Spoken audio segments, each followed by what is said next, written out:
अस्सलाम वालेकुम my YouTube family. अल्लाह ताला की नेमतों के शुक्र के साथ आज मैं लाई हूँ मटन कोयला कढ़ाई की रेसिपी। तो सबसे पहले चलते हैं इंग्रेडिएंट्स की तरफ। बहुत कम इंग्रेडिएंट्स हैं इसके।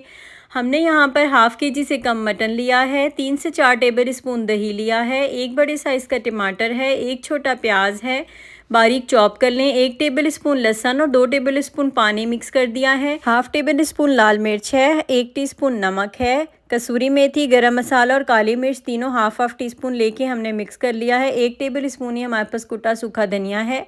ऑयल हम हस्बे ज़रूरत लेंगे, तकरीबन हाफ़ कप से हम कम लेंगे। इसमें जो कुटा हुआ सूखा धनिया, कसूरी मेथी, काली मिर्च और गरम मसाला है, ये हम शुरू में नहीं, ये हम एंड में डालेंगे। शुरू में हमने सिर्फ नमक और पिसी हुई लाल मिर्च डालनी है। तो सबसे पहले ऑयल ले लिया हमने हाफ़ कप से थोड़ा कम, उसके अंदर हमने मटन डाल दिया। मटन डालने के साथ ही हमने इसके अंदर लहसुन मिला हुआ पानी डाल दिया।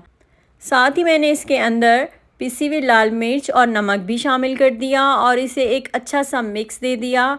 तकरीबन 5 से 7 मिनट लगेंगे ये पानी खुश्क होने में। लहसुन को, नमक को, मिर्च को और गोश्त को एक साथ भूनना है ताकि इसका पानी खुश्क हो सके। गोश्त भी अपना पानी छोड़ेगा और लहसुन का पानी भी होगा। तो तकरीबन 5 से 7 मिनट लगेंगे। तेज़ आंच पे हमने इसे फ्राई करना है। ये वाली मटन की कोयला कढ़ाई बहुत ही जल्दी तैयार हो जाती है। इसमें अदरक नहीं जाता, अदरक सिर्फ गार्निशिंग में जाता है। इसमें सिर्फ लहसुन का पानी जाता है, जिस तरह के मैंने आपको दिखाया है। लहसुन भी हमने कूटना है, उसके बाद उसके अंदर पानी शामिल करना है, ग्राइंड नहीं करना।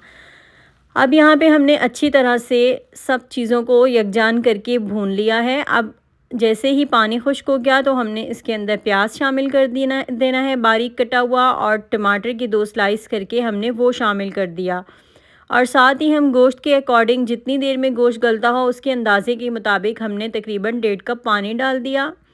1.5 से 2 कप पानी डालने के बाद हम इसे बॉयल देंगे। जैसे ही बॉयल आएगा तो हम इसे हल्की आंच पर गलने के लिए रख देंगे, जितने तक गोश्त गल जाए। अगर आप प्रेशर कुकर में बना रहे हैं तो फिर आप अपने प्रेशर कुकर के अकॉर्डिंग पानी डालेंगे। तो यहाँ पर बॉयल आने के बाद मैंने इसे ढककर गोश्त गलने के लिए रख दिया। तकरीबन 30 से 40 मिनट के अंदर गोश्त गल जाएगा। अब यहाँ पर गोश्त गल चुका है, टमाटर भी सॉफ्ट हो चुके हैं। टमाटर का छिलका उतार के हमने फेंक देना है। अब यहाँ पे प्याज भी बिल्कुल घुल चुका है, टमाटर भी बहुत सॉफ्ट हो चुके हैं। तो हमने टमाटर, प्याज और इस गोश्त के मिक्सचर को अच्छी तरह से भुनाई करनी है ताकि सारा पानी खुश्क हो जाए और ऑयल निकल आए। ये कढ़ाई थोड़ी सी ग्रेवी वाली होती है। उन लोगों के लिए तो बहुत आइडियल है जिनकी फैमिली बड़ी है या जिन्होंने दावत में बनानी है। रेस्टोरेंट स्टाइल वाली कढ़ाई थोड़ी सी ड्राई होती है। इसके अंदर हमने प्याज डाला है और लहसुन पानी समेत डाला है, तो इसकी थोड़ी अच्छी सी ग्रेवी बनती है। तो जब भी कढ़ाई बनाएं उसमें टमाटर को हमेशा 2 पीस करके डाला करें। कभी भी कटिंग करके ना डालें और ना ही ग्राइंड करके डालें, वरना आपकी कढ़ाई का ना टेक्सचर आएगा ना ही टेस्ट होगा। अब आता है भुनाई का टाइम। भुनाई के टाइम पे हमने कुटा हुआ सूखा धनिया डाल देना है।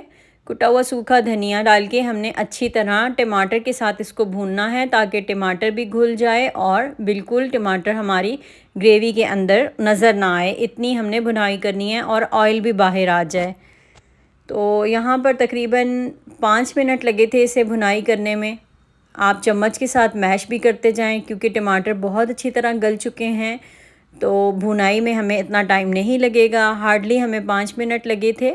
अच्छी तरह से भुनाई के बाद कुटा हुआ सूखा धनिया कभी भी शुरू में मत डालें।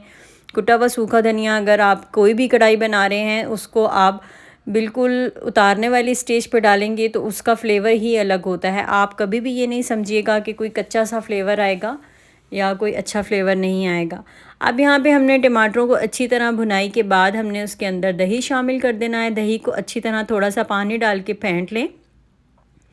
अब दही का पानी जैसे ही थोड़ा सा खुश्क होने लगा तो हमने इसको कोयले का स्मोक दे दिया है।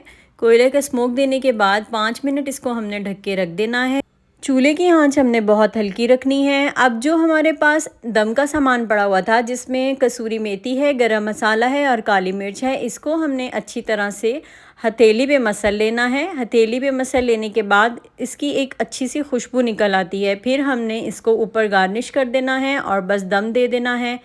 हमारी कोयला कढ़ाई तैयार है। ऊपर से आप हरी मिर्चें डालें, अदरक गार्निश कर दें और उसके बाद आप दम दे दें 5 मिनट के लिए। एक खुशबू सी इसके अंदर आ जाएगी। दम देना बहुत ज़रूरी है इस स्टेज पे ताकि मेथी का, गरम मसाला और काली मिर्च की खुशबू आ सके। आप इसको चिकन के साथ, बीफ के साथ भी बना सकते हैं, उसमें भी इसका टेस्ट बहुत अच्छा लगता है। सेम यही आपने प्रोसीजर रखना है।